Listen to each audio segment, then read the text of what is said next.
La rencontre entre le président français Emmanuel Macron et le président de la transition au Tchad, Mahamat Idriss Déby.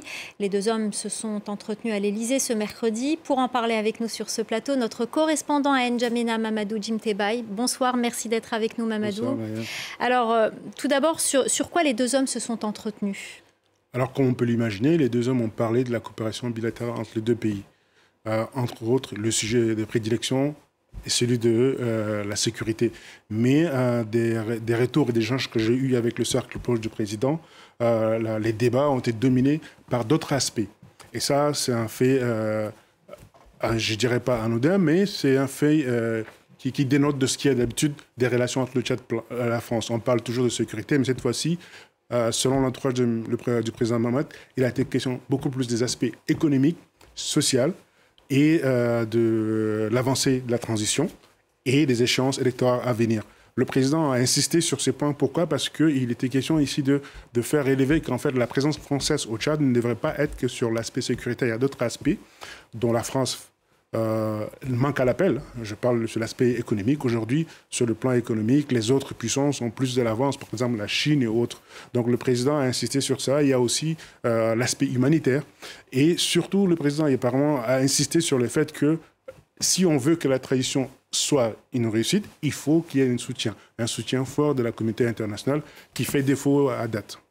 Alors, demain, le Tchad commémorera le Jeudi noir. C'était le 20 octobre 2022, une manifestation de l'opposition qui a été violemment réprimée. Il manifestait contre l'allongement de la période de transition. Le bilan est entre 73 et 300 morts selon les sources. Où en est l'enquête? Alors, l'enquête internationale a été confiée à la CAC, qui a diligenté une équipe qui a fait deux allers-retours à N'Djamena et dans les villes concernées, notamment Mondou, Sar, Doba, Koumra, pour vraiment rencontrer les parties prenantes, pour vraiment recueillir les éléments nécessaires pour faire un rapport circonstanciel. Le gouvernement a laissé faire la CAC et comme l'a relevé le ministre de la Communication, c'est par souci de transparence.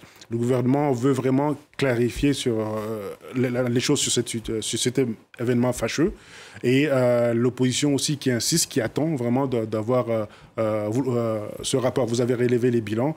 Vous voyez comme quoi c'est assez tragique et on espère que la CAC rendra ses copies assez rapidement. Alors justement, on va parler de l'opposition et d'un opposant qu'on a reçu ici sur ce plateau, Succès Masra.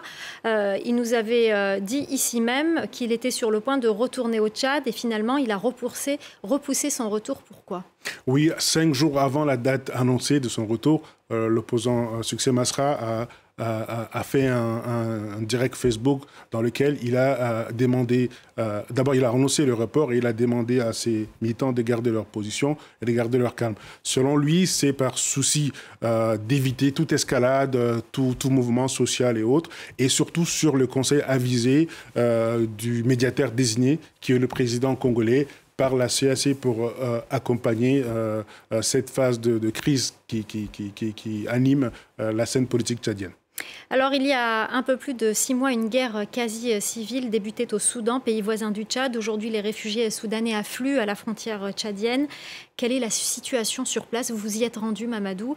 Et puis, que font les autorités tchadiennes pour gérer justement cette situation d'urgence? Écoutez, cette situation est tragique. C'est un drame humain. Imaginez-vous 2 millions de personnes qui traversent et qui rentrent dans un territoire. Ça a des conséquences. Et d'ailleurs, c'est un des points des échanges qu'il y a eu entre le président Macron et le président Mahamat qui a insisté sur le fait que cet afflux massif de réfugiés a un impact tant sur le plan social, environnemental, sur le plan économique, parce que ces 2 millions de personnes viennent dans un territoire qui n'est pas opulent, c'est un peu difficile pour les autochtones, donc ils viennent rajouter d'autres problèmes à d'autres. Et tout cela, l'État tchadien le supporte seul. À date, la communauté internationale, notamment les ONG, font de leur mieux, mais eux-mêmes, ils manquent des moyens. D'abord, ils lancent de façon récurrente des appels à l'aide et le gouvernement tchadien a profité de la tribune de les Nations Unies dernièrement pour faire un plaidoyer pour plus d'assistance pour cette situation humanitaire. Merci beaucoup, Mamadou Djim Tebay. Merci pour votre décryptage.